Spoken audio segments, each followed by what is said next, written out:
Hello everyone. So இன்னைக்கு video எத பத்தினா, ரியாக்ட்ல வந்து லிஸ்ட் அண்ட் கீஸ் வந்து என்னன்னு சொல்லி பார்க்கலாம். இஃப் இன் கேஸ் இந்த வீடியோவ நீங்க இப்ப தான் ஃபர்ஸ்ட் டைம் பார்க்குறீங்கன்னா, ரியாக்ட் சீரிஸோட லிங்க் வந்து டிஸ்கிரிப்ஷன்ல தரேன்.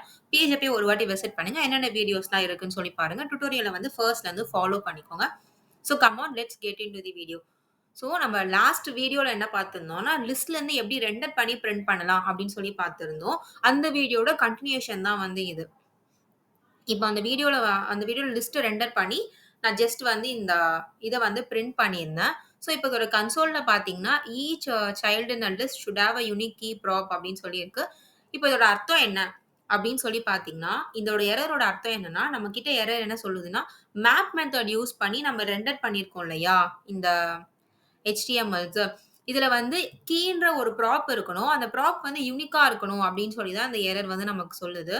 ஸோ ஃபர்ஸ்ட் இப்ப நம்ம என்ன பண்ணியிருக்கோம்னா, ஜஸ்ட் ஒரு அரே டிக்ளேர் பண்ணியிருக்கோம். அந்த அரேவ வந்து மேப் மெத்தட் யூஸ் பண்ணி நான் வந்து பிரிண்ட் பண்ணியிருக்கேன்.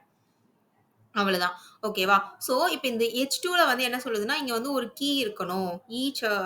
ஈச் சைல்டுக்கும் வந்து கீன்ற ஒரு ப்ராப் இருக்கணும் அப்படின்னு சொல்லி சொல்லுது.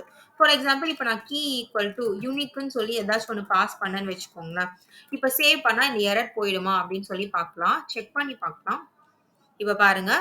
ஆக்சுவலி இப்ப என்ன எரர் சொல்லுதுன்னா, யூனிக்ன்னு சொல்லிட்டு இப்ப என்னன்னா, நம்மகிட்ட 3 H2 டாக்ஸ் இருக்கு இல்லையா? இந்த ஒரு H2 டாக்லயும் key equal to unique, key equal to unique அப்படின்னு சொல்லி தான் நமக்கு பிரிண்ட் ஆகும்.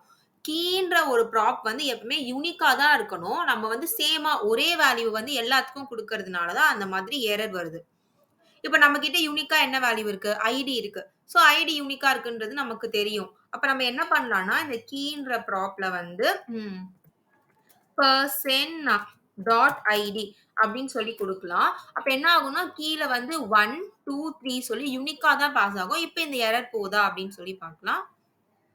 ஸோ ஜஸ்ட் நான் வந்து பேஜ ஒரு வாட்டி ரெஃப்ரெஷ் பண்ணி கன்சோல கிளியர் பண்ணி காமிக்கிறேன். இப்ப பார்த்தீங்கன்னா, அந்த எரர் வந்து நமக்கு கிளியர் ஆயிடுச்சு. இப்ப நான் என்ன பண்ணியிருக்கேன்னா, கீழ வந்து ஐடின்றத பாஸ் பண்ணியிருக்கேன். இப்ப இந்த இடத்துல ஐடி தான் யூனிக்கா இருக்கும். எனக்கு என்னோட சினாரியோல வந்து ஐடி எனக்கு இல்ல அரேல. அப்ப நான் என்ன பாஸ் பண்ணலாம் அப்படின்னு சொல்லி நீங்க யோசிக்கலாம். அந்த டைம்ல உங்க அரேல உங்களுக்கு எது வந்து யூனிக்கா இருக்கும் அப்படின்னு நீங்க நினைக்கிறீங்களோ, அந்த பர்ட்டிகுலர் வேல்யூ வந்து நீங்க பாஸ் பண்ணலாம். இப்ப வந்து நான் நேம் கூட பாஸ் பண்ணலாம். பிகாஸ் எனக்கு வந்து நேமும் யூனிக்கா தான் இருக்கு. இப்ப நேம் பாஸ் பண்ணா அந்த எரர் போயிடுமா? அப்படின்னு சொல்லி கேட்டீங்கன்னா, எஸ் அந்த எரர் வந்து கிளியர் ஆயிடும். கீன்ற ப்ராப்ப நீங்க பாஸ் பண்ணும்போது அது யூனிக்கா இருக்கணும். அவ்வளவுதான். அது என்ன வேல்யூவ வேணாலும் இருக்கலாம். ஆனா யூனிக்கா இருக்கணும். ஒரு மேப் மெத்தடோ ஏதோ ஒண்ணு யூஸ் பண்ணி லிஸ்ட்ட வந்து நீங்க ரெண்டர் பண்ணீங்கனாலே, அதுல கீன்ற ப்ராப்ப வந்து பாஸ் பண்ணிடுங்க. ஓகே. ஸோ இந்த வீடியோ உங்களுக்கு கண்டிப்பா யூஸ்ஃபுல்லா இருக்கும்னு நினைக்கிறேன். யூஸ்ஃபுல்லா இருந்துச்சுன்னா லைக் பண்ணுங்க, கமெண்ட் பண்ணுங்க, சப்ஸ்கிரைப் பண்ணிக்கோங்க. டவுட்ஸ் ஏதாச்சும் இருந்துச்சுனாலும் கமெண்ட் பண்ணுங்க. தேங்க் யூ ஃபார் வாட்சிங் மை வீடியோ. Bye by.